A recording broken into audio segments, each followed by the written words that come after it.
hablaremos sobre Machu Picchu, un imperio de construcción inca. Ese es el tema que tenemos para el día de hoy. La imponencia de Machu Picchu sigue intacta casi 6 siglos después de su construcción. Es una hazaña arquitectónica que podría ser aún mayor según los resultados de una nueva investigación geológica. Un nuevo estudio publicado por la Sociedad Geológica de los Estados Unidos sugiere que los incas decidieron construir un santuario justo en un lugar donde se encuentran varias fallas geológicas. El Machu Picchu se alza entre los Andes a una altura de 2.430 metros sobre el nivel del mar, en medio del Valle Sagrado de los Incas. Y la pregunta que siempre ha intrigado a los investigadores es ¿por qué los incas construyeron esta joya arquitectónica en un lugar casi inaccesible? Hoy en Primera Línea intentaremos dar respuesta a esta pregunta. Nos vamos inicialmente a Colombia. Edison Montoya, ¿qué tal? Muy buenas tardes allí en Colombia. Muy buenas tardes a toda nuestra audiencia, para toda nuestra mesa de trabajo. Hoy damos continuación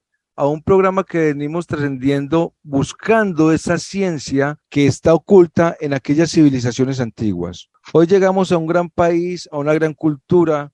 Un saludo muy especial a nuestros hermanos peruanos desde Colombia. Desde nuestra mesa de trabajo es para nosotros muy especial hoy tratar de divagar un poco, traslucidar en lo que más podamos en saber qué es ese imperio inca, cómo una civilización pudo haber generado dentro de una construcción tan magnífica como Machu Picchu una gran cantidad y variables de interrogantes que hoy con la ciencia actual no podemos determinar. ¿Cuál es la razón por la cual Machu Picchu fue construida? ¿Y de qué manera pudo haber sido construida bajo el moldeamiento de piedras que es muy difícil para la época? Queremos conocer un poco ese trascender de los incas dentro de su contemplación al sol, la luna, el culto que tenían con sus cuevas dentro de una trascendencia entre la muerte y la vida, para tratar de entender un poco más su cultura. Y queremos trascender especialmente en conocer cuál es ese gran misterio que encierra Machu Picchu, tanto en una estructura energética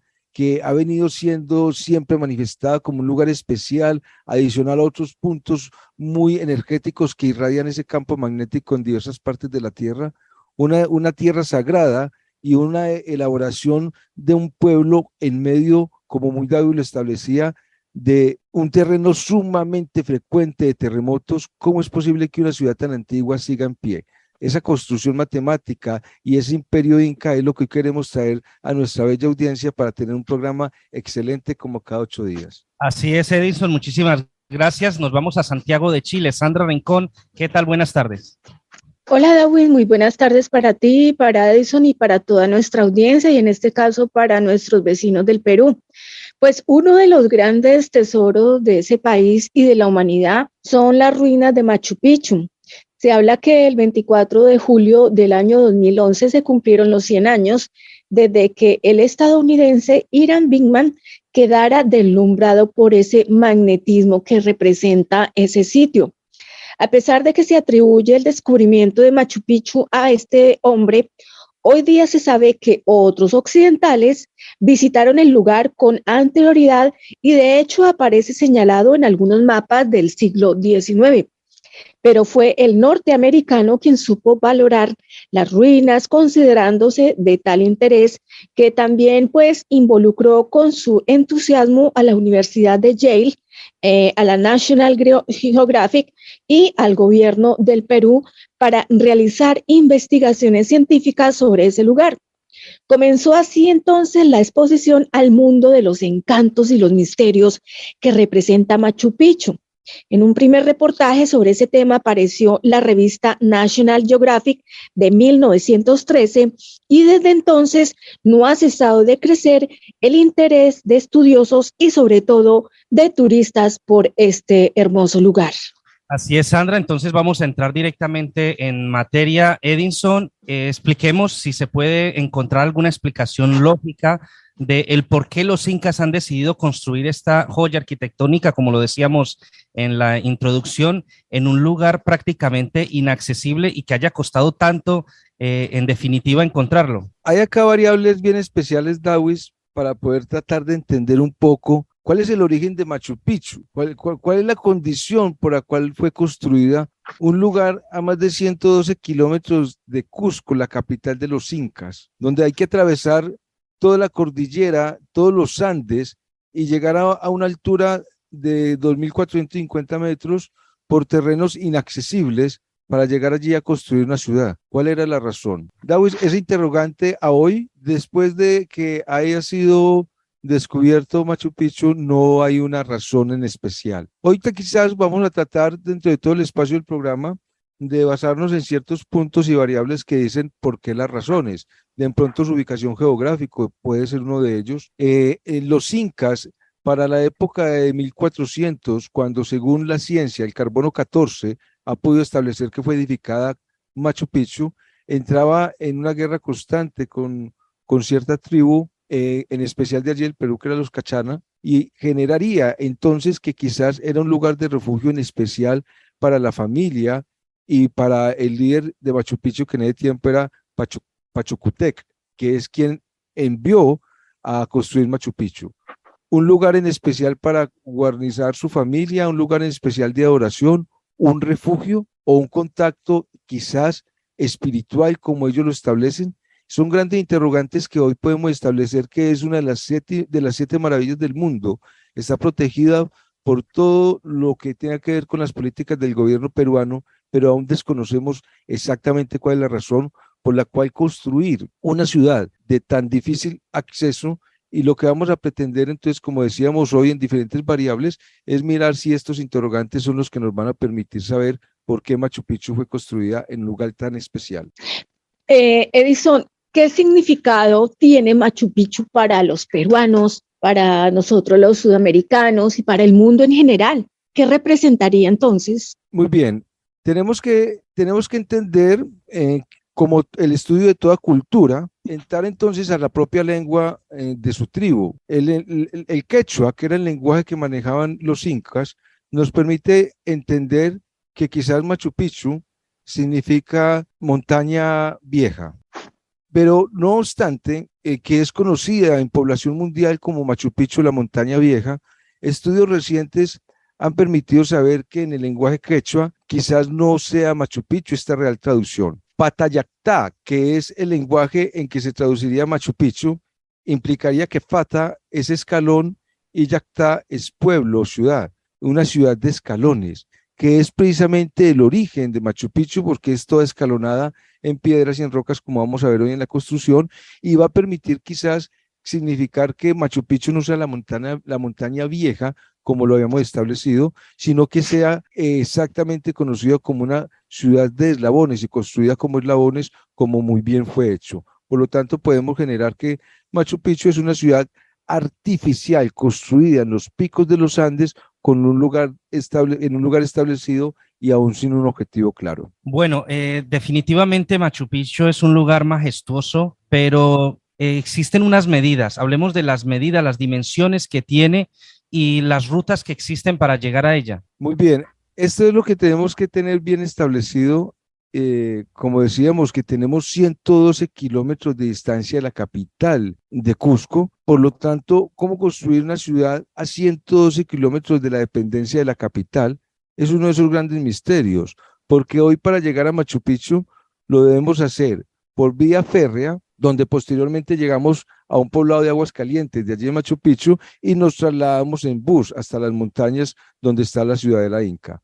Pero si lo vamos a hacer como lo hacían los incas, es un terreno agresco, un terreno bastante montañoso, de difícil acceso, que se demora 4 días. Entonces, si ponemos este contexto, construir una ciudad a 4 días de la capital de difícil acceso y llegar allí a Machu Picchu, establecerlo a 4.550 metros de altura, es permitir entonces entender que los caminos que nos llevan a Machu Picchu son de gran experiencia, de gran aventura, de un conocimiento de lo que es el paisaje de la región andina, y es un lugar bastante oculto y místico para haber construido allí Machu Picchu los incas.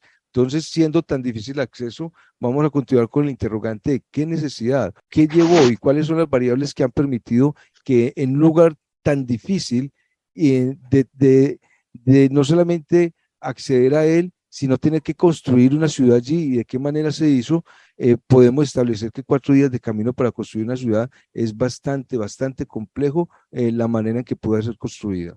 Y ya que tú estás describiendo la zona, este lugar tan majestuoso y tan hermoso para todo el mundo, ¿sí? Se habla de una serie de prohibiciones, entre otras se habla que allí está prohibido tomar fotos, que, bueno, llevar o portar sustancias ilegales, bueno, no llevar bebidas alcohólicas y más o menos mochilas, digamos, de 40 por 35. ¿A qué se debe todas estas provisiones? Por ejemplo, me llama mucho la atención de no tomar fotos, Edison.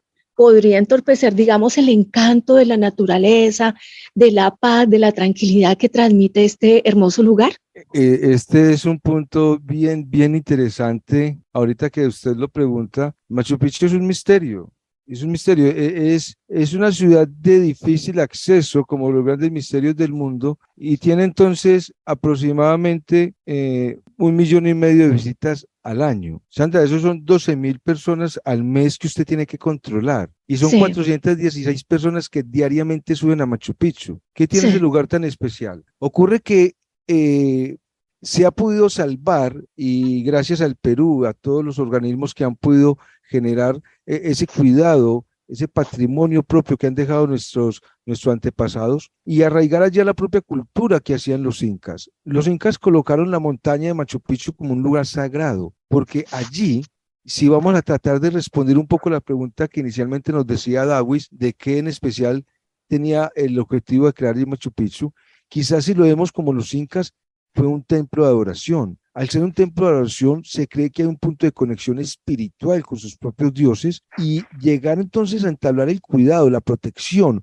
que se pretende con un lugar histórico, con una de las 7 maravillas del mundo y establecer allí su entorno, sería establecer entonces que 400 visitantes diarios deban entrar a un contexto de lo que era el pueblo inca. Llegar allí entonces a generar el consumo, como cotidianamente lo hace el turista en la ciudad, un consumo de bebidas o un consumo, hayas podido fumar, el tomar las selfies o las fotografías, todo eso implicaría que lo que se busca es conducir al turista a ese estado energético, a ese estado espiritual, porque los incas en el Machu Picchu no fueron habitados sino no por más de 50 a 100 personas. Era un lugar tan especial que se pretende entonces mantener ese cuidado y establecer ese contacto de la naturaleza bajo la energía que él proporciona. Bueno, seguimos entonces con el tema de Machu Picchu sobre cómo en Perú, este lugar maravilloso que realmente es muy llamativo, es realmente turístico. Cada vez que hablamos de Perú se tiene que presentar una fotografía de este lugar, pero hablemos un poco, Edinson, de lo que es la arquitectura, el tipo de construcciones que se pueden encontrar allí, ¿sí? De pronto acerca, ¿qué nos cuenta los vestigios que se encuentran allí? ¿Qué nos cuenta del tipo de agricultura que se manejaba en esa época? Vamos a entrar un poco al terreno del contexto inca. Los incas, que fue una gran civilización, una gran tribu indígena, por llamarlos a su territorio, tenía una gran característica que fueron grandes guerreros, defendieron su territorio y por eso pudieron generar su gran imperio, apoderándose de gran parte de lo que es Perú y de allí poder generar todas las construcciones que se hicieron como lo fue Cusco, a 3.300 metros. Machu Picchu está a 2.450 metros. Y siendo ellos guerreros, hay algo bien especial dentro de esa arquitectura de Machu Picchu. Muestran directamente una sociedad familiar que se protege a través de la vivienda. Eran viviendas construidas dentro de un esquema arquitectónico que no había en otras tribus, porque son viviendas que tienen ventanas, que tienen todo lo que son los lugares para poder allí colocar sus ornamentos de oración, como lo hacen ahorita cualquier época posmoderna, lo que llamamos como repisas. Y ellos ya tenían entablado que al construir una casa debían de tener ventanas, debían de tener puntos de comodidad, y entonces eso alberga la necesidad de proteger la familia bajo un esquema de comodidad. Siendo guerreros y proteger la familia, vamos a entender entonces que es una tribu que en su arquitectura nos demuestra que ha evolucionado dentro de un sistema social. Eran tan sociales que todo se podía repartir. La construcción hacía que sus casas se pudieran unir en el centro, que hoy serían como los patios o la parte trasera de una casa, y se unían en canchas o en territorios como, abiertos como para hacer sociedad. Es como usted entrar por el frente, pero al salir es abierto un espacio para usted generar un punto de conexión con otras personas. Ese núcleo social, arquitectónico, nos permite entender entonces que es una élite avanzada dentro de esa trayectoria de adaptarse a un territorio tan fuerte como son 2.400 metros de frío en una temporada de lluvia como lo es Latinoamérica, como es el frío dentro de los Andes, y poder permanecer entonces allí dentro de grandes esquemas arquitectónicos para proteger precisamente ese punto familiar. Esa es una de las grandes ventajas que pudo permitir que ellos se pudieran adaptar al entorno y poder sobrevivir dentro de ese clima tan agreste que es el Perú. Bueno, Edinson, pero es que hay otra teoría sobre lo que nosotros conocemos como la ciudad perdida de los incas, que en realidad no era la ciudad perdida. Cuando se estaba buscando la ciudad, la capital, se estaba buscando a Vilcabamba en principio, ¿no? Pero entonces, según esa teoría que le quiero explicar, esta construcción se lleva a cabo básicamente porque los incas estaban escapando cuando los conquistadores españoles llegaron en 1532, que luego con el tiempo se hizo famosa, se hizo legendaria como la ciudad perdida de los incas para los románticos, pero en realidad era una ciudad que se había construido exclusivamente para escapar de esa situación que en ese momento se vivía, que era la llegada de los españoles.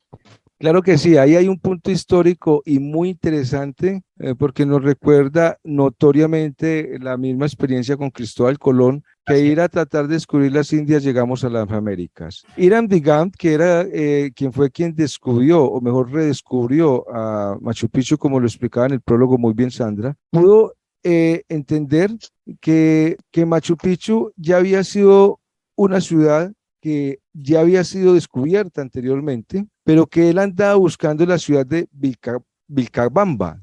Esa es, digamos, la experiencia igual que Cristóbal Colón. Él buscando una ciudad que era la ciudad perdida, llegó a Machu Picchu. Vilcabamba fue construida precisamente para escapar de los españoles. Una de las teorías dice que Machu Picchu se creó a tanta distancia para escapar de los españoles, pues esa teoría no puede ser cierta. La razón nos permite entender que antes de 1500 Machu Picchu fue desolada, no hubo más habitantes en Machu Picchu. No se sabe por qué los incas dejaron de llegar a ella. En Perú, los españoles llegaron en 1532, 1533. Por lo tanto, antes de que llegaran a Vilcabamba, ya había desaparecido los incas como una población en Machu Picchu.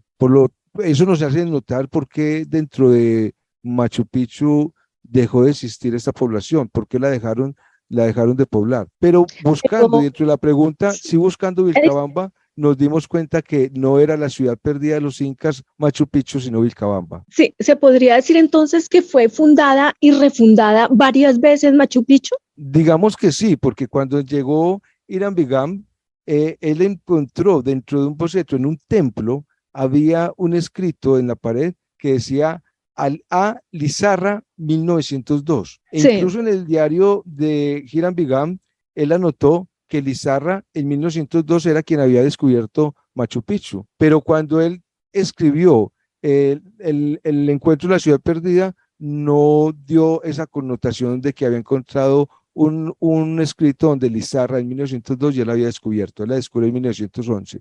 Por lo tanto, podemos decir que Machu Picchu sí fue redescubierta en varias veces, tanto que cuando Hiram Bingham llegó a Machu Picchu, había unas familias viviendo allí. Esas familias lo pudieron ya descubierto.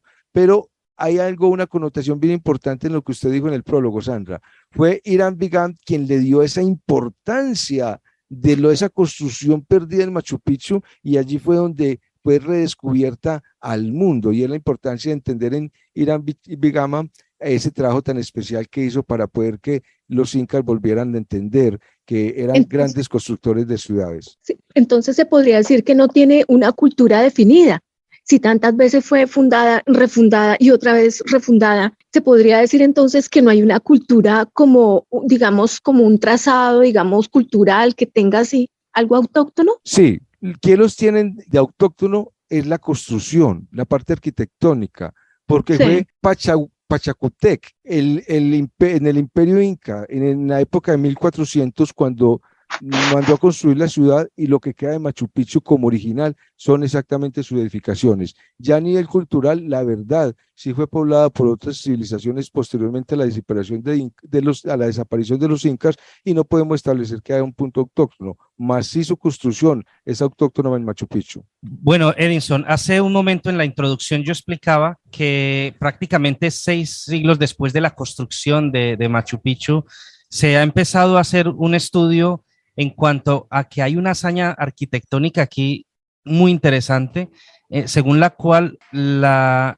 construcción de este lugar se hizo sobre 2 fallas geológicas. O sea, estamos hablando que se podría ser una de las primeras construcciones por parte de los seres humanos antisísmica, en una época en la que pues esto era impensable, ¿no? Sabemos que Perú evidentemente es un país sísmicamente inestable, ciudades como Lima o como Cusco han sido varias veces azotadas por terremotos, pero ¿cómo es posible que ellos tuvieran el conocimiento suficiente para que se construyera el Machu Picchu sobre el alto de 2 fallas y que no se haya destruido ni se haya derrumbado totalmente estas edificaciones, y que realmente cuando haya un movimiento, cuando se producen estos movimientos telúricos, las piedras se mueven, pero siempre vuelven a su mismo lugar? ¿Cómo se puede explicar esto?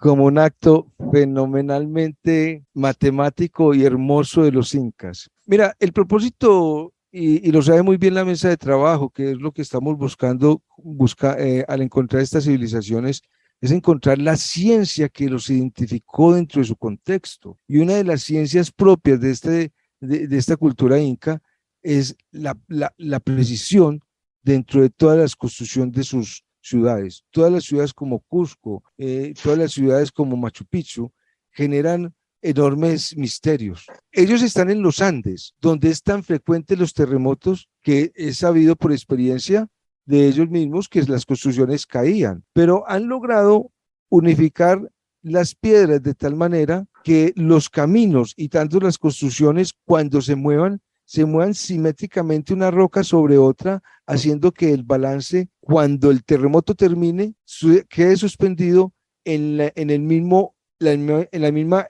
estructura y diseño que traía la edificación, sin sufrir alteración alguna, porque de lo contrario, todas estas ciudades incas en los primeros terremotos hubieran desaparecido. Esa es la magia inca, una condición en la cual cada roca no está separada por un espacio donde le cabe una tarjeta de crédito, y aún en esa composición pudieron establecer la primera ciudad antisísmica conocida. Ese es un punto bien interesante, porque entonces nos permite conocer que no solamente la inteligencia adaptativa del entorno, sino también la utilización geométrica y matemática del diseño y del peso fue algo que construyeron en los imperios incas, un punto bien importante, como lo hemos denotado en otras culturas, tanto en las culturas de las pirámides de Egipto, cuando hablábamos también de la Atlántida, como culturas tan antiguas, y lo hablábamos hace 8 días en la cultura de la isla de Pascua en Chile, cómo culturas tan antiguas podían saber que el peso y la construcción tenían una forma matemática sobre el diseño de una suspensión.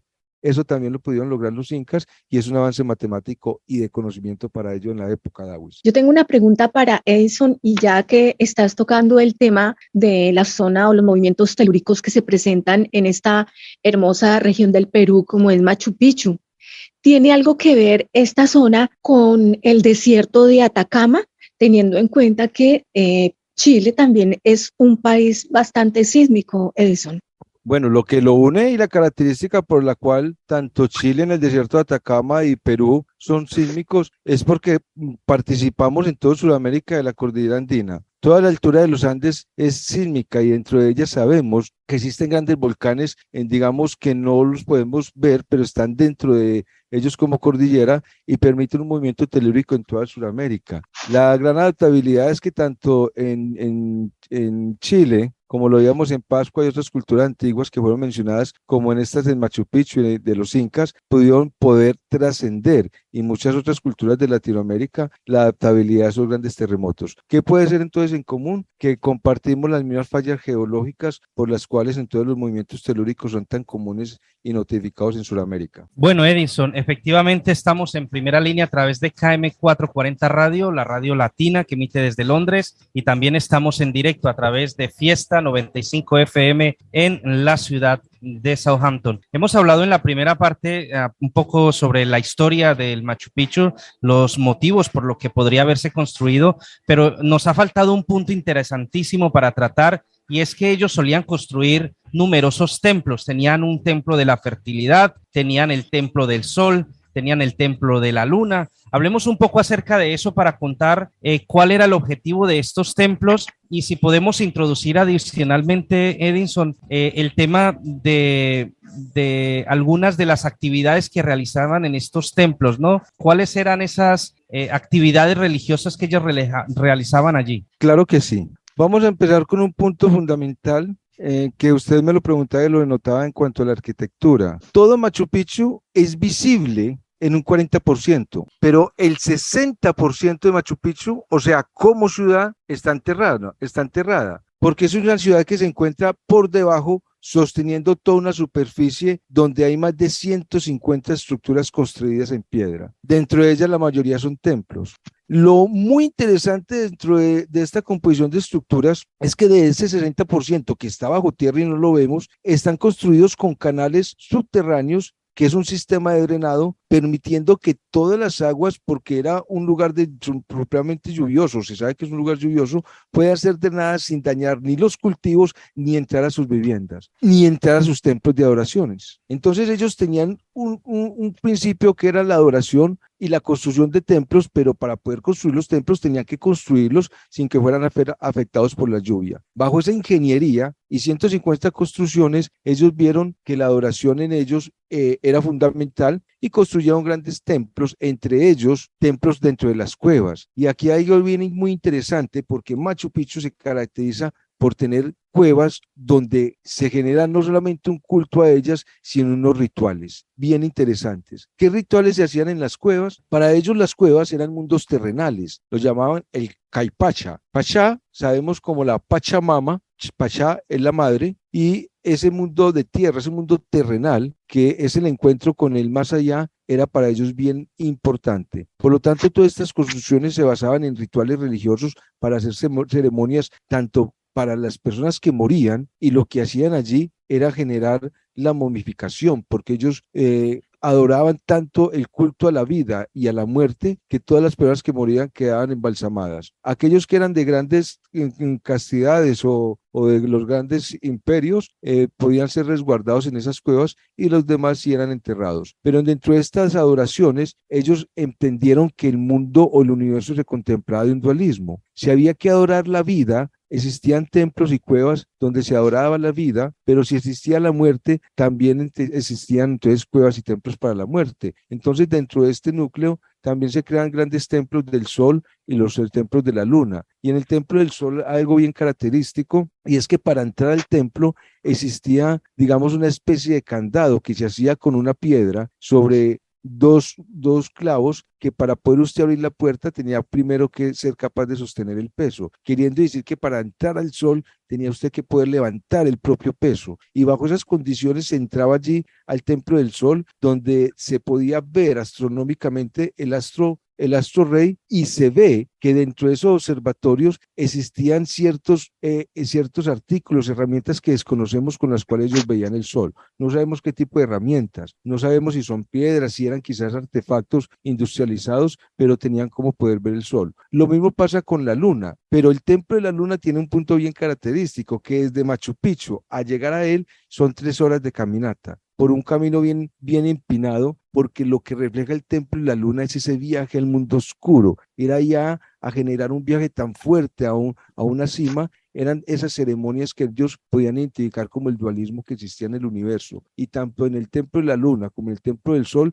se adoraban a los dioses, se hacían ceremonias y rituales, y se hacían sacrificios de los animales para adorar a los dioses. prácticamente Machu Picchu fue generada en un punto casi espiritual o de adoración, y por eso estas 150 construcciones dentro de un lugar bien especial dentro de la arquitectura que fue descrita. Bueno, yo quisiera entrar de nuevamente a preguntarte, ya que mencionabas estos rituales del Capacocha, en el cual se sacrificaban a los niños y las niñas en los nevados más altos del imperio. Yo quería preguntarte, porque es que lo que era también el imperio azteca solía hacer este mismo de prácticas, esos sacrificios humanos, pero ellos utilizaban a personas de otras tribus que eran de pronto inferiores, según su modo de ver las cosas, eran inferiores a ellos. En el caso de los incas era igual, utilizaban niños y niñas, pero de otras tribus, o eran de prácticamente también de los mismos incas, estos niños que eran utilizados para ese tipo de prácticas. Es bien interesante ver que a nivel de las mismas culturas se sigue una misma línea. Los enemigos de los incas que eran capturados, los hombres en especial, pues se les daba muerte, a muchas mujeres de ellas también, y en especial los niños o las niñas se dejaban como punto de sacrificio y punto de adoración, como un símbolo de vencimiento. Entonces, capturar propios miembros de otras tribus era un clan, digamos, muy ritualístico dentro de estas civilizaciones, y dentro de la parte inca se hacía lo mismo. Se adoraba el corazón como un punto de vida, se sacaba el corazón y se adoraba el sol, porque como toda la civilización antigua, el astro sol era el astro de adoración. Entonces, decapitar cabezas era muy propio de los mayas, pero en nuestra cultura sudamericana el corazón tenía mayor valía, entonces era lo que exponían a nivel de órganos, pero sí lo hacían con niños de otras tribus en especial. Bueno, Edison, yo quería preguntarte acerca de la imagen del rostro humano. ¿Qué significaba para ellos esta imagen que se encuentra allí en Machu Picchu? Lo que pasa es que al subir a Machu Picchu hay algo bien especial. Sí. Quienes hayan tenido la oportunidad de existir o quienes lo puedan ver en fotos, van a ver que aparece como si hubiese dentro de las montañas, o las montañas formaran como si hubiese un rostro acostado. Se ve la frente, se ve la nariz y se ve la boca, y entonces en especial se piensa, o parte de la cultura inca, es que allí se adoraba al ser humano como una formación de los dioses. Por eso, al la montaña representar ese punto natural, se le dio ese punto de adoración a la montaña, se construyó allí. Pero algo bien especial, Sandra, y es el poderío, digamos, de riqueza cultural que tenían allí los incas. Lo más, digamos, curioso de notar es que esas montañas, como eran puntos de adoración a la figura humana, eran prácticamente casi embalsamadas en oro. Era tanto oro que tenían encima, tantas joyas, todo lo que generaban, que era como depositar rocas cada que alguien pasaba. Entonces llevaban joyas de oro a la montaña, y la montaña brillaba de lejos de todo el oro que tenía, debido a la adoración que le hacían a esa figura humana. ¿Qué poder de Ahí oro? está ¿Cuánta riqueza marcado, tenía? Edison, perdóname, ahí está marcado lo que la roca sagrada.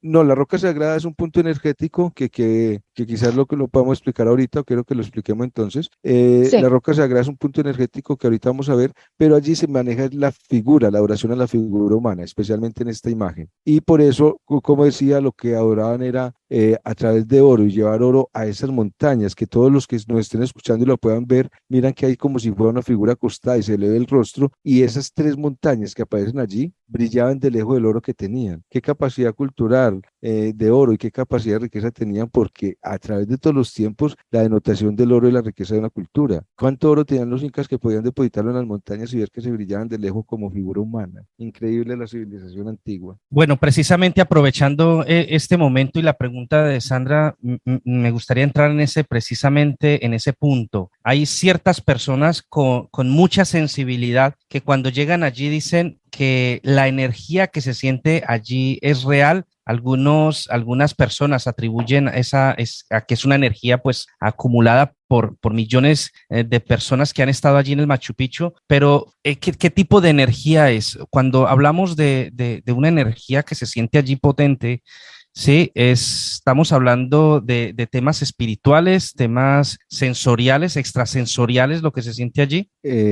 ¿Será de todo un poco o será de todo uno solo? Ese siempre es el interrogante. No obstante, se ha podido determinar a través de millones y millones de testimonios que la energía sí se siente. Machu Picchu, ha sido considerado en especial como la existencia de una energía real. Le atribuyen una energía que está acumulada allí, pero que irradia, que se genera bajo un punto donde la gente lo puede sentir. Y algo bien especial dentro de las mediciones que ya tenemos dentro de nuestro avance tecnológico es que se ha podido determinar que las líneas geodésicas existenciales que unen diferentes partes energéticas del mundo también existen en Machu Picchu. Recordamos hace 8 días que hablábamos nuevamente de la isla de Pascua en Chile, cuando Sandra nos decía si había una unificación dentro de esos puntos energéticos de cada parte del mundo. Claro, estas líneas son geodésicas y es una geometría que permite definir la unificación de dos puntos a través de una línea recta. Y no solamente hay una unificación de líneas entre Egipto, entre los mayas y entre diferentes puntos importantes del mundo, sino que cada punto tiene sus propias líneas geodésicas, dentro de una pirámide de Egipto a otra y dentro de diferentes puntos o construcciones de los mayas a otro, hay diferentes puntos energéticos que ya son medidos. En especial, Machu Picchu es uno de esos puntos energéticos en el mundo y algo bien importante es que tiene su propia línea geodésica. Ahí es donde volvemos entonces a la pregunta que hacía Dawis, ¿cómo responderla en un mismo sentido? Dawis, ¿cuál era el objetivo de Machu Picchu al ser construida? Porque si nos fijamos, los incas tenían una ruta que era el Valle Sagrado y ese Valle Sagrado está construido de diferentes palacios y templos y el final de ellos es Machu Picchu, pero cada punto de construcción tiene su propia unificación a través de esa línea geodésica. Lo que queremos entender es que allí, en este alto del Perú, y en especial en Machu Picchu, que son 325 kilómetros cuadrados, hay una carga energética que une diferentes puntos y los incas conocían que habían esos diferentes puntos y en cada punto generaron templos hasta terminar en el mayor punto de línea geodésica o concentración energética que fue Machu Picchu. Por eso Davis, cuando pregunta un poco qué es eso lo que hay allí, en verdad es quizás el punto de llegar la gente y creer mentalmente de porque está en un lugar de esos es energético. No, se ha comprobado científicamente que sí tiene una carga energética. Y para terminar acá con tu pregunta y saber de que hay esas líneas geodésicas que incluso la ciudad de Real, que es una ciudad inca, está a 30 kilómetros del imperio inca, que es Cusco. De Cusco a Machu Picchu hay 112 kilómetros y todos están unidos a través de esa misma línea. Lo que se puede entender es que cada ser humano tiene puntos energéticos. En la India se llaman chakras. A través del sánscrito son sefirot, esferas de luz. Cada cuerpo humano tiene diferentes puntos de energía que cuando entran a un lugar con estas líneas geodésicas se instaura un punto de inclusión entre la energía del cuerpo humano y esa energía del espacio, que la sanación, la liberación y el descanso, un estado espiritual y mental se siente y es vivido como real. Y esa es la mayor magia que tiene Machu Picchu, que no solamente es comprobado científicamente, sino que hay una carga energética que quizás sea una conexión espiritual o de los dioses, como más adelante y como los incas lo dejaron establecido. Y es que de hecho, Edison y Dawis, precisamente la cordillera de los Andes tiene esa carga o ese campo de energía o un campo magnético. No solamente se podría decir que es Machu Picchu, se siente, digamos, cuando sale uno de Santiago de Chile hacia el norte, puede ser a Colombia o hacia otro país, y sigue la ruta y tiene que pasar, digamos, por ese sector, se siente cuando el avión se mueve bastante. Pero, Edison, expliquémosle a nuestra audiencia qué es la roca sagrada, cómo se puede interpretar y la elaboración de piedras. Claro que sí.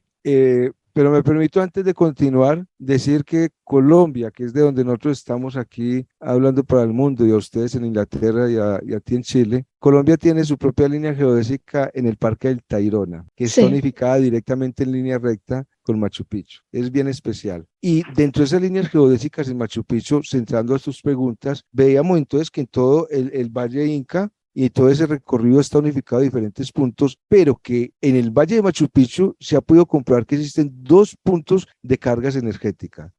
Todo Machu Picchu es una sola carga, pero hay 2 puntos en especial que se pueden medir. Uno de ellos se llama Intihuatana, que está medido a través de una roca, que es la representación del sol como un reloj solar, y unifica las líneas, los 4 puntos cardinales. Aquí hay algo muy interesante, como un pueblo inca de unos 50, unos 60 de estatura en promedio, obviamente descalzos y sin tecnología, sabían que hacia el norte había un campo magnético. ¿Por qué si la historia y por qué si el mundo entero sabe que la brújula está dirigida al campo magnético del Polo Norte porque tiene carga magnética, puede ser el único punto con carga magnética? Y ellos direccionaban esos puntos, esos 4 puntos cardinales, sabiendo que hacia el norte existía carga magnética, pero que donde estaba Intihuatana, que era una roca solar, había un punto de energía. Y llegan los turistas y se ha podido comprobar que al poner las manos allí o al medir la carga energética, se irradia un punto energético especial en Machu Picchu. Está representado sobre una roca que es la roca solar. Y un segundo punto energético allí en Machu Picchu es la roca sagrada, que es la que tú me representabas sobre si era la misma condición con la imagen humana. Esta roca sagrada la pusieron también allí los incas como un centro energético donde la gente entra, mira, observa y se siente la carga energética. El punto de sanación, incluso el punto de quizá algún contacto espiritual, es muy factible en esta parte. Históricamente hay un punto que lo quiero detallar acá bien especial. Esa roca es sagrada y aquí hago un llamado como a qué pasa con el cuidado de estos puntos tan importantes para nosotros. Claro. Esa roca sagrada fue movida cuando los reyes de España fueron a Machu Picchu y fue movida porque fue utilizado ese punto como un helipuerto. El punto de mayor carga energética de Machu Picchu fue utilizado como un helicóptero, con un helipuerto y desplazaron la roca. La segunda vez que lo desplazaron era porque llegaba la comunidad andina de naciones para proteger el lugar, pero al mover la roca la destruyeron y la roca al moverla y quedar destruido lo que hicieron fue enterrarla. Y ese punto energético con esa roca perdió carga energética. ¿Qué pasa con estos puntos? Hay que cuidarlos. Entonces vemos que allí,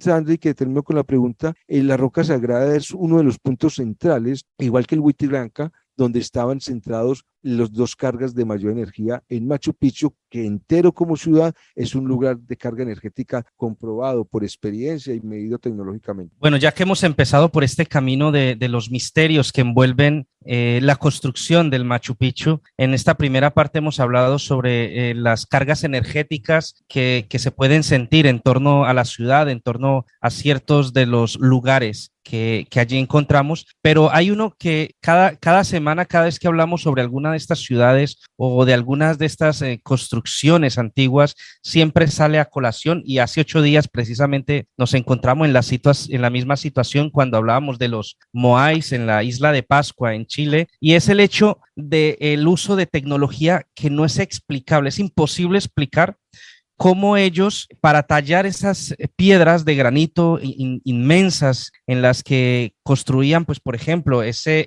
reloj solar, el Intihuatana que mencionabas hace un momento, por ejemplo, era muy improbable que ellos pudieran calentar esas piedras a la temperatura necesaria para poderla moldear. Estamos hablando de por lo menos 1200 grados centígrados para poder como mínimo moldearlas. Entonces, vamos otra vez a la misma pregunta que hacemos recurrente. ¿Cómo consiguieron ellos esa energía suficiente para poder moldear esa piedra? Si hay alguna explicación o tenemos que seguir o dejar este tipo de situaciones a ese punto de misterio inexplicable que ni siquiera los científicos pueden dar respuesta. Te estoy debiendo dos respuestas que deseo ampliar al final para aclarar un poco el misterio o quizás para crear un poco más misterio, pero sigue siendo un misterio, David, cómo todas estas civilizaciones antiguas podían generar el manejo de la piedra. Es que ahorita para que tecnológicamente nosotros podamos pulir una roca, poderla cimentar, poderla cortar, se requiere de una gran capacidad tecnológica. Hay muchas piedras que se rompen solo con el diamante. Para poder romper rocas y hacer un túnel, una carretera, se necesita grandes tecnologías. Pero ¿cómo hacían ellos en un lugar de 2.450 metros para tener que fundir rocas a más de 1.200 grados de temperatura y poderlas moldear? ¿Qué es moldear? Que las rocas no son cuadradas ni rectangulares, ellas tienen una forma geométrica que se encaja la una con la otra, como si fuera como un rompecabezas. ¿Cómo dar un diseño cóncavo y a otro convexo para poder que se mantengan allí? Y algo bien peculiar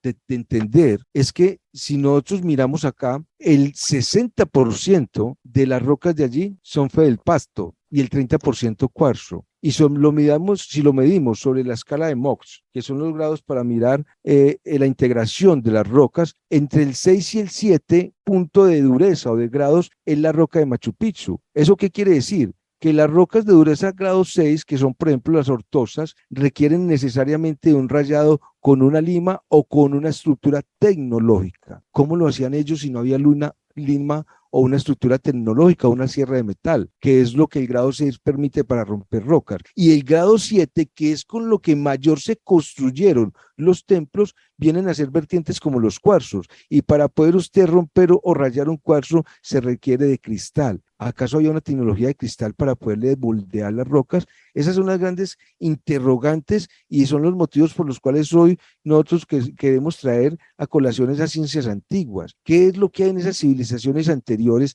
que han permitido que ciertas estructuras y construcciones nos dejen siempre hoy con el interrogante de cómo lo construyeron, cómo desplazaron cantidad de piedras, cómo las moldearon, cómo las cortaron cuando se requeriría de una tecnología, porque los grados de temperatura no se podrían dar en la cordillera andina y sería imposible tener un horno a 1200 grados de temperatura para generar ese molde? Son interrogantes, Dawis, y eso la ciencia hoy no nos lo ha podido explicar. Rápidamente, Edison, en algún momento se podría decir que ellos a través de estas expresiones artísticas querían, valga la redundancia, expresar algo. Claro que sí.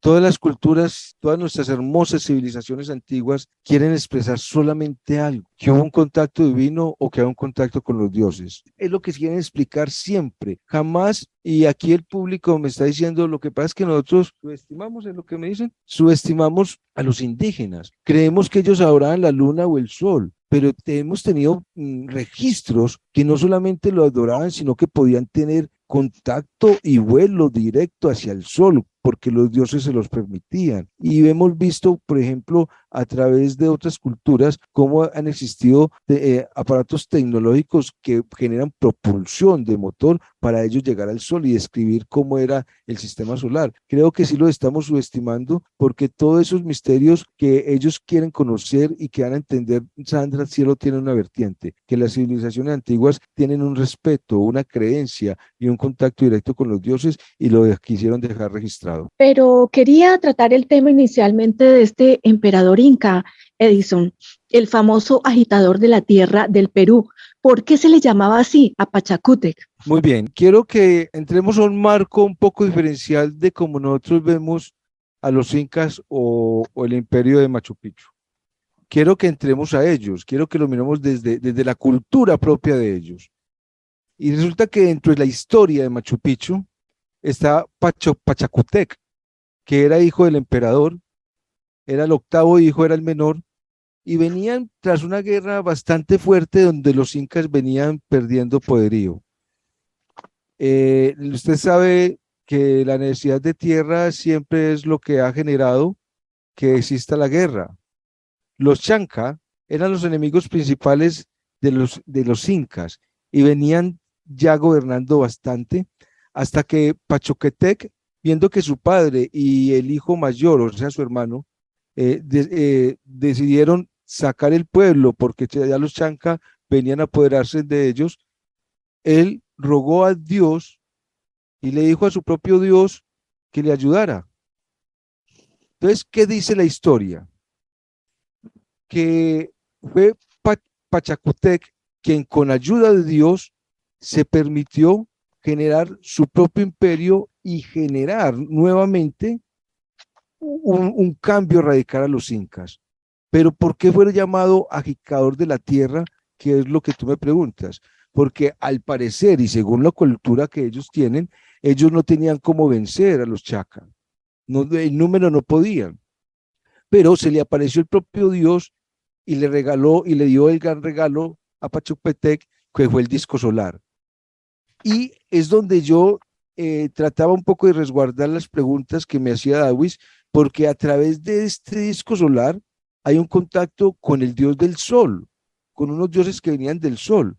Y Uricocha se presenta ante Pachacútec y le dice, este es un disco solar, es metálico, no sabemos si era de oro, se sabe que es metálico amarillo, supuestamente podría ser de oro, y ¿qué le permitía a él?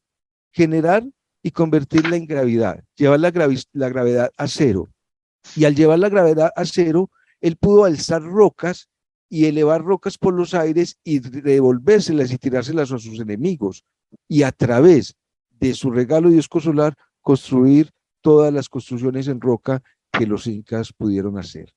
Esa es la visión por la cual él es llamado el gran emperador inca, pero es agitador de la tierra, porque él mueve, agita las rocas de la tierra, no solamente para permitir como materiales de construcción, sino como también herramientas extensivas de guerra. Y es la cultura inca, a través de Pachacútec, quien determinó que fue la manera en que pudieron vencer a los Chanca y generar todo el poderío que hicieron sobre lo que hoy conocemos como Perú.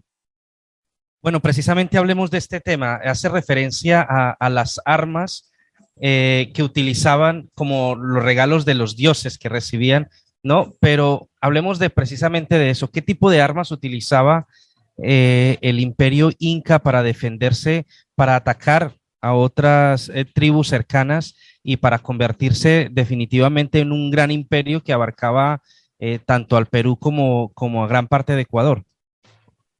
Mire, David, si nosotros nos vamos al punto de las escrituras, de los poemas, de los registros que quedan de los incas, pues al parecer es un artefacto tecnológico que hacía que al perder la gravitación, cualquier estructura u objeto de peso pudiera ser fácilmente manipulada y dirigida. Entonces entran ellos a entablar dentro de o su fantasía o su propia experiencia tecnológica cómo poder y vencer y desarrollar esas leyes físicas. Y lo que quedó sin numerado es que esa arma que en especial tenían los incas y que quedó registrada entre sus poemas y su historia, era un arma con la cual pudieron vencer al hacer que las rocas, que eran lo más pesado y lo que podían defenderse a mano, porque no tenían las armas suficientes ni el número suficiente de personas, pudiesen poder nuevamente a quedar en sus tierras y defenderse de los Chanca. Esa es la mayor arma que han tenido dentro de la historia inca y que pudieron entonces superar hasta que desapareció nuevamente con la llegada de los españoles. ¿Cuál era la relación, Edison, entre el dios Huiracocha y Pachacútec, el emperador inca? Mira, lo que pasa es que hay algo curioso, y es que me parece bastante curioso, muy similar a todas las historias que nosotros hemos traído y acompañado. El Dios se le presenta con una sola condición. Yo soy Iracocha y por ser el hijo menor, usted tiene derecho al trono. Si nosotros vemos toda la historia bíblica, y por eso es curiosa la historia, vemos que es el hijo menor, como quedó estipulado, quien lleva el imperio y el honor para poder vencer los enemigos. Lo vemos en todo hijo menor de los patriarcas. Y es la misma historia que cuando leemos la historia inca pasa, es como la herencia que deja Huiracocha a través de los hijos menores, porque la humanidad entra en un desencadenamiento de perdición de lo que nosotros ya siempre hemos conocido. Es una historia que se repite y en especial al ser el hijo menor de la octava generación, concilió entre Pachacútec, que era el elegido para poder liberar en esa época el pueblo que había sido esclavizado por esas otras tribus. Muy parecido a las guerras que han ocurrido a nivel hebreo, o a nivel griego, o a nivel de Oriente, donde siempre hay dioses que acompañan el liderazgo de un hijo menor y que en esa relación es el elegido ya por el Dios para poder liberar a su pueblo. Permítame volver a la pregunta que hacía en relación a las armas, porque es que son muy interesantes algunas de estas en las que se hacen referencia, ¿no? Por ejemplo, el Bagrá, ¿no? Que era un arma ritual que simbolizaba las propiedades de un diamante, o sea, que era indestructible, y un rayo, o sea, la fuerza irresistible.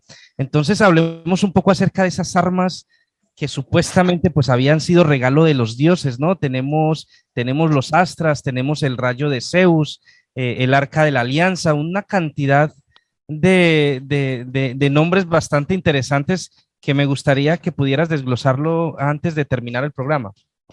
Pues mira, Dawis, ahorita que trae a colación ese punto que es bien interesante, volvamos al registro de cómo las civilizaciones unifican su verdad. Y hablamos de civilizaciones que son simétricas dentro de su propia experiencia, un contacto divino con dioses de las estrellas, que al elegido siempre le dejan algo que es la condición única por la cual, sin esa herramienta que es tecnológica, puedan ganar la guerra. Sucede con el Bajara, que es un regalo que hacen los dioses al Tíbet, y es un arma que simboliza, como usted lo mismo ve, las propiedades de un diamante que genera la capacidad no solamente de invocar la lluvia, sino también el trueno. Entonces, cuando empezamos nosotros a ver esa primera introducción de esa arma tecnológica, lo vemos en los Vedas. Y la primera mención con el Vajrara se encuentra cuando el Rigveda, que es en las mayores armas que se han dado a través de los dioses, cómo pudieron a través de esa arma generar lo que hoy conoceríamos como una bomba atómica, instrumentos de fabricación tecnológica para poder ganar a través de estas guerras contra sus enemigos, ayudados por los dioses. Entonces, había un arma atómica, había un rayo láser que podía significar lo que este regalo permitía, y estamos hablando de una cultura tibetana que es igual, digamos, a toda esta cultura sudamericana, de montañas, de hombres sin tecnología. Pero si seguimos un poco más allí, miremos por ejemplo los astras. Los astras también aparecen como un regalo en la India, y ese regalo de los astras es precisamente, de nuevo, un láser, un misil, un arma nuclear moderna con la cual se podían generar esos actos sobrenaturales donde participaban el poder divino al dar un arma en especial al elegido. Y mencionas tú dos más que los traigo a colación, que es por ejemplo el rayo de Zeus. Lo mismo pasaba con el rayo de Zeus. Solo a través del rayo del Zeus, que era dios del Olimpo, se podían ganar las guerras. Y a quien le permitía el rayo podía gobernar. Y lo vemos entonces para que no veamos que es una fantasía en nuestra propia cultura occidental cristiana. Todos nosotros creemos en Dios, entonces la Biblia es el guía. ¿Pero qué dice el guía? Nosotros también tenemos nuestra propia arma tecnológica. Los hebreos tuvieron el Arca de la Alianza. El Arca de la Alianza, una estructura metálica que al ser abierta podía matar y eliminar con un solo rayo 24,000 personas. ¿Qué poder tecnológico que había allí?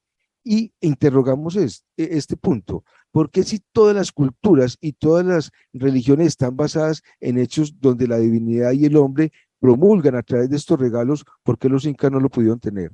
¿Qué pasa con estas culturas? Todas se imaginan lo mismo, todas piensan lo mismo, todas desean neuróticamente que exista un poder sobrenatural que haga que me mate el enemigo. Es una acción, digamos, dentro de una programación como actualmente, o es una experiencia que han tenido todas las civilizaciones, donde para poder eliminar ciertos enemigos que acaban con la especie, hay una intervención divina y con ayuda, como lo hizo el Arca de la Alianza y como lo hicieron los incas a través de estos rayos. Entonces la pregunta que nos queda al unificar todas estas culturas antiguas, ¿qué simetría hace que siempre sean los mismos esquemas liberadores en una misma historia humana? Es muy interesante poder analizar que todas estas vertientes nos traen a un mismo ángulo de visión.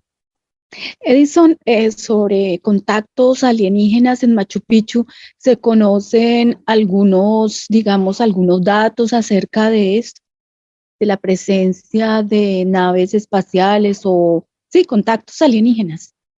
Mira, aquí es donde estamos basados en algo bien interesante. Lo que pasa es que vamos a una cultura y volvemos a la simetría de lo que promulgaba anteriormente. Hay una cultura que son los Tihuanacao, están hacia Bolivia, pero ¿qué pasa con ellos? Ellos enseñaron que su economía está basada en la agricultura que se hacía en los valles andinos, en especial del maíz. ¿Y qué ocurre? Que el tipo de alimentación de esta cultura boliviana es muy similar a la de los incas, y dicen ellos que ellos fueron quienes vinieron a poblar esta cordillera andina, pero algo bien especial: ellos eran gigantes, y como gigantes tenían el poder de mover las rocas y hacer construcciones de ciudades en roca. Y dice la historia de los incas que ellos fueron quienes le heredaron el conocimiento. Le heredaron el conocimiento a una cultura que es los Tihuanacó, pero los Tihuanacó dicen ser un contacto con dioses de las estrellas que fueron quienes los crearon, los dejaron en la tierra y les enseñaron cómo crear, cómo cosechar el maíz y cómo moldear las piedras cómo poder construir con las piedras y fue la enseñanza que le dio a los incas. Lo que ocurre si tú me haces la pregunta de que si hay contacto alienígena es que a través de la historia, esta historia de Tiwanaku, que es una cultura propia de Bolivia, que enumera que hay un contacto con dioses, como otras culturas en el África y como otras muchas culturas, y que establecen prácticamente un mismo ritual y una misma condición social, que es lo que le enseñaron a los incas y que los incas la promulgan, nos dan a entender que quizás sí hubo una conexión y que lo más cercano a un contacto alienígena lo dice esta tribu de Tiwanaku, que es quienes enseñaron a los incas que había un contacto con otros seres de otros planetas, que para decir extraterrestre sería la solución a tu pregunta. Estaríamos diciendo que bajo sus escrituras ellos hablan de que tuvieron contacto con seres de otros planetas. Bueno, pero precisamente con esta pregunta entramos en un punto muy interesante que es donde muchas veces terminamos y relacionado con el contacto extraterrestre, con la presencia de ovnis en la zona. Pero es que hay tres misterios aquí importantísimos que hay que resaltar, ¿no? El uno, el hecho de que hayan movido desde prácticamente desde las montañas y desde diferentes lugares trozos de piedra equivalentes hasta 300 toneladas, bastante grandes. El segundo, el tema de que hayan podido moldear las rocas sin la utilización de una tecnología que en aquella época era totalmente inviable, a llegar a 1200 grados centígrados para moldear la piedra. Y en tercer lugar, podemos ver en esos escritos, como bien afirmas, Edinson, podemos ver cómo el hecho de que ellos hablan de esos regalos, de ese tipo de armas, de esos dioses de los que ellos hacen referencia, pues evidentemente ellos no los podían identificar con seres extraterrestres porque en aquella época pues no se podían identificar de esa manera, pero ellos sí lo asocian es con dioses y en las pinturas y en sus escritos lo explican. O sea que es muy razonable. Sí, lo hablábamos también cuando hacíamos esa referencia a la Biblia, que los antiguos cristianos hablaban de caballos de fuego en el cielo y todo este tipo de cosas que hacen pensar que realmente existieron esos seres y que pudieron participar en la construcción de un lugar tan majestuoso como lo es el Machu Picchu y que a día de hoy, 600 años después, 6 siglos más tarde, sea imposible determinar si efectivamente hubo ayuda o de qué tipo tuvieron ellos ayuda para poder hacer ese tipo de construcciones. En estos 600 años, Dawis, ¿cuántos terremotos han sacudido la ciudad de Machu Picchu, la ciudad del Imperio Inca, y no se ha caído una roca? Exacto.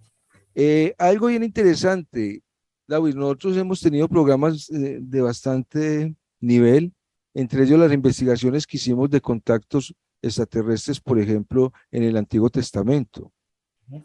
Y hablamos de que antiguamente ha existido necesariamente y ha quedado documentado un registro de contactos con otras tecnologías.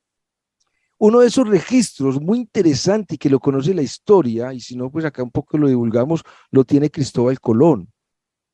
Cristóbal Colón en su diario, y quedó escrito para la reina Isabel, que cuando él iba dirigido y estaba perdido y le dieron 3 días antes de que lo mataran para descubrir la nueva tierra o la India, él no sabía hacia dónde dirigirse. Cuando en la madrugada 3 luces que descendieron del cielo entraron al agua y empezaron a estar al lado del barco y él dio la orden de seguirlas. En esa madrugada encontraron tierra. Posteriormente se dice y se muestran en los mismos registros de Cristóbal Colón que los indígenas dejaron registrados que ellos tenían contacto con esas supuestas luces que descendieron del cielo. Solamente con ese registro nos estaría diciendo que toda la cultura indígena, toda la cultura sudamericana, toda la cultura americana prácticamente ha tenido contacto como lo hizo la cultura antigua hebrea. ¿Por qué los indígenas no? ¿Qué estaríamos estableciendo? Que quizás para nosotros es muy desconocido ahora, que un tiempo tecnológicamente no nos permita conocer, pero que los registros han permitido determinar que hemos tenido contactos desde civilizaciones antiguas con otras tecnologías y han sido lo que nos han permitido avanzar, es un claro hecho. Solamente como usted lo enunciaba a esta pregunta, un regalo de los dioses como como el Arca de la Alianza, ¿qué cristiano puede negar que es un acto tecnológico? Ya he podido descubrir a través del C-14 que lo que explosionó en Sodoma y Gomorra tiene artefactos químicos, como si fuese una bomba. Hay una tecnología que ha sido siempre registrada en las experiencias de cada civilización, de cada registro, de cada época humana, y que no ha sido ajena a la intervención de la ciencia que ha utilizado las civilizaciones antiguas en Sudamérica. Bueno, frente a lo que se acaba de exponer, ¿realmente Machu Picchu fue una ciudad abandonada por parte del Imperio Inca? Otra de las preguntas que no se pueden resolver desde la visión nuestra. Aún no podemos saber o no podemos saber y establecer realmente por qué se construyó.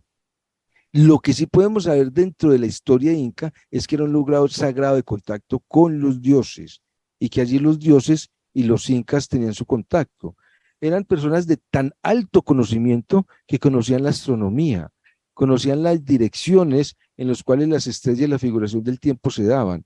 Podían saber las cosechas al tiempo que venían porque tenían un conocimiento de los astros, y todas las ventanas, porque sus templos y sus construcciones tenían hasta 8 ventanas, eran para poder observar, porque Machu Picchu era un observatorio donde ellos mismos dicen que existía un contacto con los dioses. Es que para nosotros es muy difícil verlo desde la ventana y afuera, pero si estamos dentro de su cultura, es algo más diferente. ¿Qué ocurre? Y aquí es donde establecemos entonces la perdición de lo que es real o no, Sandra, que dentro de la cultura inca, ellos sabían que venía el punto oscuro, el apocalipsis cristiano. Para ellos también vinieron en jinetes y a caballo, fueron la conquista española, pero su cultura dejó establecido que Machu Picchu era la puerta de contacto nuevamente a esos dioses para que aquellos, digámoslo desde un punto casi cristiano el nuestro, para aquellos que eran de esa divinidad pudiesen nuevamente tener un contacto con los dioses y salir del plano tierra. Porque una cultura vuelve a registrar que cada que viene algo, un apocalipsis, una caída, ciertas culturas elegidas tienen nuevamente contacto con los dioses, y Machu Picchu, según los incas, era establecido directamente para tener ese contacto, y después, antes de que los españoles llegaran, Machu Picchu ya se había desocupado y jamás se supo esa población a dónde fue a quedar. Esa es la historia de Machu Picchu, es el misterio de que aún no conocemos por qué desapareció, igual que los mayas e igual que muchas otras culturas. Bueno, igualmente hay numerosos arqueólogos y exploradores que aseguran que todavía el 60% de las construcciones que se realizaron allí se encuentran bajo tierra, pero el gobierno peruano no está permitiendo el acceso para completar ciertas excavaciones, ¿no? Por ejemplo, hace algún tiempo había un explorador, Thierry Jamin, quien encuentra una puerta secreta durante una de sus investigaciones. Él es uno de los ingenieros que asegura, perdón, uno de los arqueólogos que asegura que quedan muchísimos lugares místicos por descubrir, que hay incluso senderos desconocidos que simplemente están invadidos por la vegetación, pero que son infranqueables. Entonces, ¿por qué puede haber una negativa por parte del gobierno peruano a la hora de permitir esas excavaciones? ¿Qué teme, qué se puede encontrar en esos lugares que pueda interesar al gobierno ocultar? Dawis, al frente de la puerta oculta de la cual tú enuncias que fue descubierta por el arqueólogo, hay una cancha con K entre comillas, como ellos lo llamaban, que era un punto plano con vegetal, lo que llamamos un pasto, y de ahí viene la cancha, ¿no? Esa estructura fue medida con un detector para generar las ondas vibracionales de la Tierra, y se pudo determinar que hay una detección de metal de tamaño circular allí enterrado. ¿Qué puede ser? El regalo que le dieron al Imperio Inca, un regalo circular, como él lo decía, que era metálico, y hay una estructura metálica que es una estructura metálica a 2.450 metros donde nadie la puede enterrar, pero es prohibido excavarla. ¿Qué es lo que quizás ocurre? Que aquí existen planos divergentes dentro de un marco perceptivo, y nosotros queremos descubrir la verdad. Ellos como gobiernos quieren mantener el lugar intacto.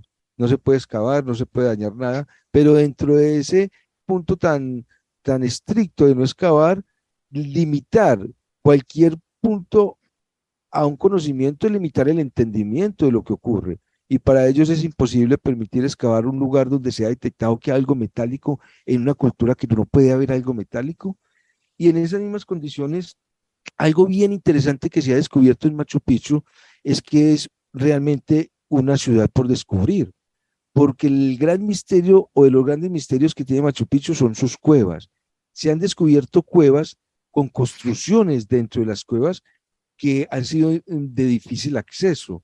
Entonces, como usted muy bien lo plantea, el 60% de Machu Picchu no ha sido descubierto, pero no se pretende seguirlo redescubriendo y creemos que es un esquema político-económico. Le llegan 416 personas diarias para poder usted hacer una reserva, la tiene que hacer dentro de las 400 personas porque más no suben diariamente. Por lo tanto, tratar de ampliar un servicio que es turístico no se tiene ese interés. Yo considero que a nivel de ciencia, igual que en el Tíbet, igual que en la cultura maya, igual que en otras culturas que son como en Egipto, deberían de existir ciertos grupos que a nivel de ciencia se dediquen a descubrir cuál es la real historia de la humanidad y dejar que esas normas de una protección que no son invariables, que son invariables a la verdad, sigan perjudicando y limitando descubrir realmente qué hay allí, como una estructura metálica que no tiene por qué existir allí. Bueno, Edinson, yo creo que de esta manera hemos podido cerrar el tema de Machu Picchu, el imperio de construcción inca, muy interesante, que hace parte de la trilogía que venimos comentando que vamos a realizar. La semana pasada hablábamos sobre Chile, la isla de Pascua, la región de Maule y el desierto de Atacama, parte de esa trilogía denominada La ciencia de las civilizaciones perdidas de la antigua América. Edinson, en la próxima semana tenemos un tema muy interesante y vamos a hablar sobre México para completar esos tres países en los cuales queremos hacer hincapié básicamente y en agradecimiento porque son tres países donde tenemos bastante audiencia estamos teniendo allí, especialmente en países sudamericanos tenemos estos tres países, pero en cuanto a Europa, España lo está abordando también, es donde tenemos mayores descargas, casi 4,000 al mes, lo cual nos permite pues congratularnos realmente del trabajo que se está realizando. Entonces, Edison, básicamente México será el programa de la próxima semana. Nosotros sí agradecemos a todas las personas que nos escuchan. Para nosotros es importantísimo llevar una cultura intelectual a nuestra sociedad. El conocimiento y la ciencia son las directrices que nos permiten ampliar ese marco de visión.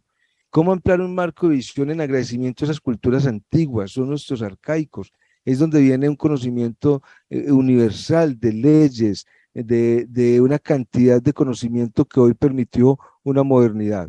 Y permitir que países sudamericanos como Chile, como Perú y entre 8 días como México hagan parte de nuestro espacio es enriquecedor. Como cultura queremos conocer qué es lo que hay allí en México también. Esas culturas, esas civilizaciones que se conocen mucho de los mayas, pero es que México está impregnado de muchas ciudades antiguas, excavaciones, ciudades submarinas, hay cuevas donde han existido civilizaciones de antepasados. ¿Qué hay en México que es tan especial para que haya un nicho de culturas y civilizaciones y también tengan los mismos conocimientos de construcciones, los mismos conocimientos tecnológicos y como vamos a ver, cómo dentro de sus propios escritos han podido determinar ciertos puntos del espacio, ciertos puntos del sistema solar, porque ellos dicen tener la tecnología suficiente como para poder elevarse sobre la Tierra? Todas esas condiciones dentro de culturas antiguas que quedan registradas es lo que queremos determinar qué era la ciencia según esas civilizaciones antiguas que ellos decían denotar. Bajo esas trilogías de los tres programas entre Chile, Perú y México, queremos entonces cerrar como ese espacio de programa a esa mirada de estos grandes civilizaciones que son nuestros antepasados. Así es, trilogía denominada La ciencia de las civilizaciones perdidas de la antigua América. Pero no solamente este es uno de los temas que vamos a tratar, posteriormente tendremos otros programas más, pero vamos a introducir, Sandra Rincón, a partir de un par de semanas en adelante, vamos a introducir también una serie de temas de podcast todavía más cortos de los que estamos realizando. Normalmente el programa dura 1 hora y 15 minutos, pero a partir de este verano vamos a empezar a incluir unos programas de 15 minutos. Sandra, expliquemos un poco de qué se trata. Sí, la temática o bueno, la técnica es la siguiente, son programas ágiles donde, bueno, son de 15 minutos y esperamos que nuestra audiencia se conecte con nosotros en las principales redes como es iVoox, Spotify, también Google y bueno, y Facebook también, que es importante, Dawis, pero Sí. precisamente son con temas de actualidad mundial, no es solamente de América Latina, sino a nivel mundial. Y bueno, y estaremos ya emitiéndolo y esperamos nuevamente que nuestra audiencia no se despegue durante el verano europeo, ¿no? Claro que sí, aquí entraremos en temas de geopolítica, nos vamos de alguna manera a mojar con algunos temas interesantísimos, como por ejemplo la posibilidad de una guerra nuclear y los efectos sobre la humanidad. Hablaremos, por ejemplo, sobre la frontera entre México y Estados Unidos, camino al infierno, le hemos denominado. Hay varios temas así interesantes. Sandra tiene preparado un tema sobre la reciente abolición del aborto en los Estados Unidos. Y bueno, diversos temas, Edinson, con los cuales esperamos llegar a la gente, programas de tan solo 15 minutos, que efectivamente lo que esperamos es que la gente se pueda enganchar aún más y con mayor facilidad a este tipo de temas, con un análisis y con una visión completamente distinta. Una visión bajo un criterio referencial de datos y estadísticos científicos. Por eso estamos dentro de esos programas de 15 minutos estableciendo una invitación a un programa que se está ya realizando, que es cómo vamos a poder determinar que China va a ser el mayor productor económico del mundo y va a generar el poder económico sobre todos los países, incluyendo Estados Unidos, en menos de 8 años. Todos estos son nuestros programas de interés y queremos establecer si China llega al poder económico, qué cambios hay en el mundo. Programas sociales y políticos para todos nosotros. Y sería importante decirle a nuestra vasta audiencia que estos programas, estos podcasts, se van a transmitir lunes, miércoles y viernes, Dawis. Así es, lunes, miércoles y viernes tendremos podcast a partir de ahora. El lunes emitiremos el programa mayor, ¿no? El principal, donde estaremos todos los miembros de los diferentes lugares del mundo, pero lo que es el miércoles y el viernes emitiremos estos espacios de 15 minutos. Así es, Sandra. Edinson, muchísimas gracias por haber estado hoy aquí en Primera Línea, a todos nuestros oyentes.